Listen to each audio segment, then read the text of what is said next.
आंधी तूफान का मौसम था और ठंडी इतनी ज़्यादा पड़ रही थी कि रात में बहुत तेज हवा चलती थी। अरे बाप रे, इतनी तेज हवा चल रही है। अगर आज जिंदा बच गया तो समझ लो कल ये जंगल ही छोड़कर भाग जाऊंगा। इतना कहकर जब सोने की कोशिश करने लगता है, उधर तोते को भी बहुत तेज ठंड लगती है और तोता कहता है, आज हर बस इस जंगल में रहूंगा और कल ये जंगल छोड़कर चला जाऊंगा। अगले दिन सुबह होती है और जग्गू तुरंत लाडो के घर की ओर निकलता है और लाडो से कहता है, लाडो लाडो, चलो ये जंगल छोड़कर हम चलते हैं, क्योंकि रात में इतनी तेज हवाएं चल रही है कि हमारा जीना बहुत मुश्किल हो रहा है। थोड़ी ही देर बाद वहाँ पर कबूतर भैया और तोता रानी चले आते हैं। तोती रानी कहती है, हाँ हाँ, ठंडी तो बहुत ज़्यादा है। मैं भी सोच रही हूँ कि ये जंगल छोड़कर यहाँ से कहीं और चलते हैं। लाडो चिड़िया बहुत समझदार थी। वह कहती है, तुम लोग सही कह रहे हो, यह मौसम हमारे अनुकूल नहीं है। चलो हम पहाड़ों पर चलते हैं और वहीं पर अब अपना गुजर बसर करेंगे और अब हमें बाद में करके अपना समय और जाया नहीं करना चाहिए। हमें तुरंत यहाँ से निकलने की तैयारी करनी चाहिए। और सभी पक्षी साथ में उड़ने लगते हैं। उड़ते उड़ते सभी आधे रास्ते पहुँचते हैं और सभी को प्यास लग जाती है। इस पर जग्गू कौवा बोला, चलो ना लाडो, हम पानी और खाना खा लेते हैं क्योंकि हमें बहुत तेज प्यास लगी है। लाडो भी कहती है, हाँ, हमने तो आधा रास्ता पूरा कर लिया है। चलो अभी हम यहाँ पर कुछ खाने की व्यवस्था करते हैं। सभी लोग इधर उधर फैल जाओ और यहीं पर 1 घंटे बाद खाना लेकर मिलना। सभी अनाज की खोज में निकल पड़ते हैं। जग्गू को कुछ मकई के दाने मिलते हैं और वह सोचता है, मैं इससे अपने दोस्तों का पेट भरूं या अपना पेट भरूं। मैं काम करता हूँ कि सारे दाने यहीं खा लेता हूँ। अगर मेरा पेट भर गया तब तो मैं दाने अपने दोस्तों को दूंगा, वरना मैं ही सारे खा जाऊंगा। और उधर कबूतर भी अनाज खोजने के लिए जाता है और कबूतर को कुछ धान मिलते हैं और वह उन धान के अनाज को लेकर उसी जगह आ जाता है। लाडो को कुछ नहीं मिलता है और लाडो वहाँ आती है और कहती है, मुझे तो कुछ नहीं मिला। इस पर कबूतर बोला, आप लोग चिंता ना करें, मुझे ये अनाज के दाने मिले हैं और इसी से हम सभी मिल बांट कर खा लेंगे। कालू कहता है, हाँ हाँ, तुम ठीक ही कहते हो भैया, मुझे भी कुछ नहीं मिला। चलो चलो इसी को बांट कर खा लेते हैं। और सभी खाकर फिर वहाँ से निकलते हैं और आधे रास्ते पहुँचते हैं कि शाम होने लगती है। और अब लाडो कहती है, रात में हमारा इस सुनसान जंगल में उड़ना ठीक नहीं होगा, क्योंकि पता नहीं किस तरीके के खूंखार पक्षी हमें रास्ते में मिल जाए। चलो आज रात हम यहीं रुक जाते हैं।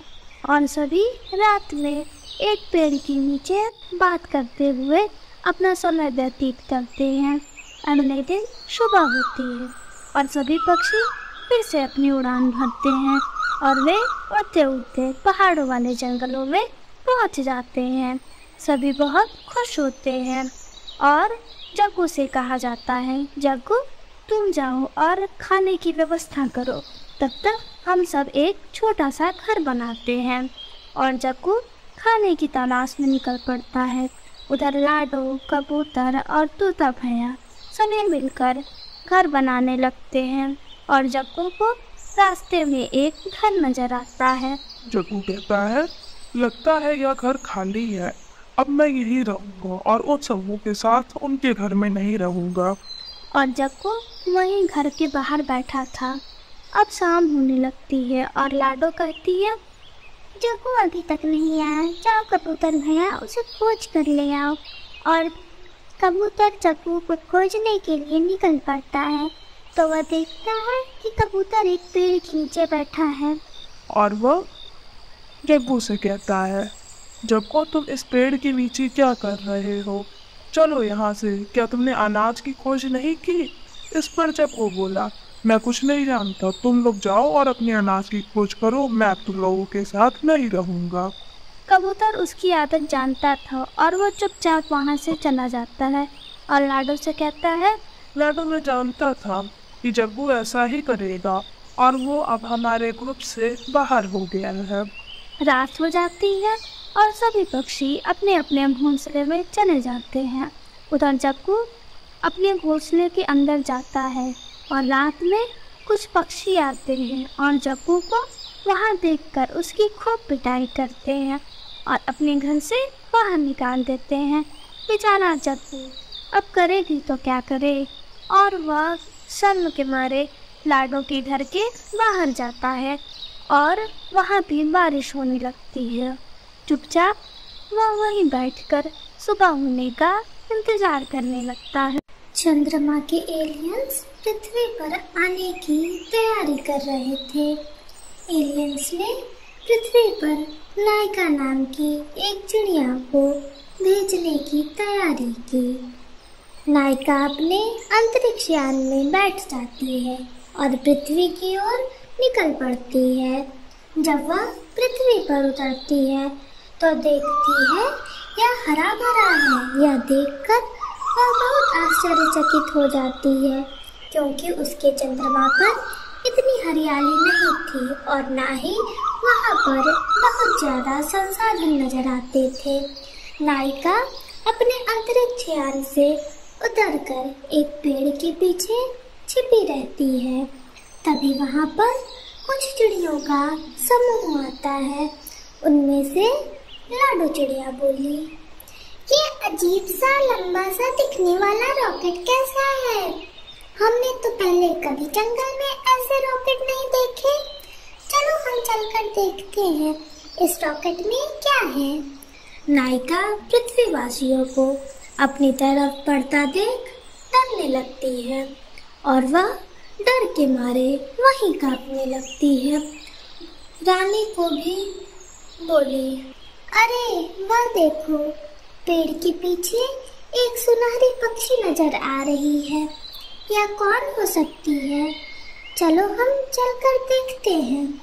नायिका ऐसा देखकर डर जाती है।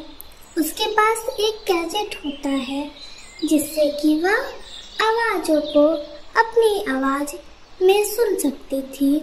और नायिका बोली, मैं चंद्रमा से आई हूँ और मेरा नाम नायिका है, लेकिन मुझे मेरे चंद्रमा में सब कुछ यहाँ से बहुत अलग दिखाई पड़ रहा है। इस बात पर लाडो चिड़िया को पता है चंद्रमा पर अभी कुछ खास विकास नहीं हुआ है। कुछ दिन पहले हम लोगों ने चंद्रमा पर पानी की खोज की और वह अभी बहुत ज्यादा विकसित नहीं है। इस पर नायिका डरते हुए कहती है, मैं यहाँ पर शोध के लिए आई हूँ। कृपया आप लोग मुझे परेशान न करें। क्या आप लोग मुझे पकड़कर अपने वैज्ञानिकों को तो नहीं दे देंगे? इस पर लाडो चिड़िया बोली, आप चिंता ना करें बहन नायिका, हम आपका पूरा सहयोग करेंगे और हम यह बात किसी को नहीं बताएंगे। आप चाहे तो हमारे घर रह सकती हैं। और नायिका अब लाडो चिड़िया के घर चली जाती है। इस बीच रानी कौवे सोचती है और कालू कौवे से कहती है, क्यों ना हम यह बात अपने वैज्ञानिकों को बता दें, जिससे कि यह चिड़िया पकड़ी जाए और हमारा नाम हो जाए। इस पर कालू बोला, तुम ठीक ही कहती हो, चलो हम वैज्ञानिकों को बता देंगे और हम उनसे कह देंगे कि वह हमारा नाम नहीं लेंगे। इस पर रानी कौवी पहले लाडो के घर जाती है और नायिका की डिवाइस चुरा लेती है, जिससे कि नायिका अब चंद्रमा पर अपना संपर्क खो देती है। धीरे धीरे शाम हो जाती है और अब नायिका कहती है, क्या मैं अब बाहर जा सकती हूँ?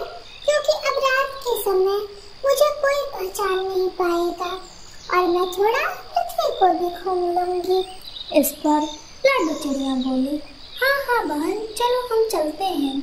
और सभी लाडो चिड़िया के दोस्त नायका के साथ घूमने के लिए निकल पड़ते हैं। उधर जलनखोर रानी कौवी भी वहाँ आ जाती है और उसकी डिवाइस चुराकर बहुत खुश हो जाती है। नायिका बोली, ये पृथ्वी बहुत सुंदर है, यहाँ पर तो फल भी अच्छे अच्छे लगे हुए हैं, जब चाहे इसे खा लो। तुम लोग कितना खुश रहती होगी, यहाँ पर सब कुछ उपलब्ध है। इस पर लाडो चिड़िया बोली, हाँ हाँ, हमें पृथ्वी ने बहुत सुंदर उपहार दिया है और हम सभी पक्षी मिल बांट कर रहते हैं। जब रात में नायिका लाडो के घर आती है तो वह रोती हुई बोली, मेरी डिवाइस चोरी हो गई है, अब क्या होगा लाडो? अब मैं अपने लोगों से संपर्क कैसे करूंगी? मुझे बहुत डर लग रहा है।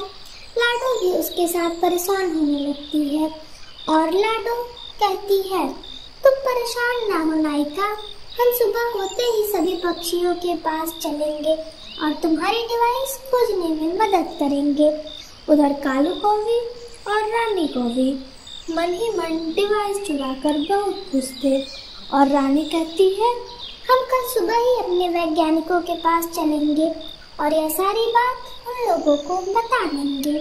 उधर बुलबुल चिड़िया उन दोनों की सारी बातें सुन लेती है और तुरंत लाडो के घर जाती है और लाडो से कहती है, लाडो, क्या नायिका की डिवाइस चोरी हो गई है? इस पर लाडो बोली, हाँ हाँ, नायिका की डिवाइस चोरी हो गई है और हमें इसे जल्द से जल्द ढूंढना है, वरना इसे कुछ भी हो सकता है।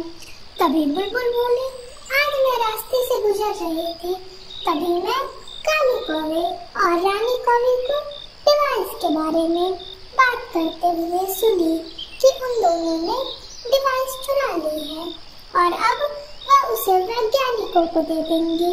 यह सुनकर नायिका तुरंत रोने लगती है और कहती है, कृपया आप लोग मुझे मेरी डिवाइस दे दीजिए, वरना आपके वैज्ञानिक मुझ पर शोध करने लगेंगे और मेरे छोटे छोटे बच्चे भी हैं। इस पर लाडो बोली, तुम चिंता ना करो नायिका, हम तुम्हारी जरूर मदद करेंगे, तुम हमारी मेहमान हो। सभी तुरंत कालू कौवे के घर जाते हैं।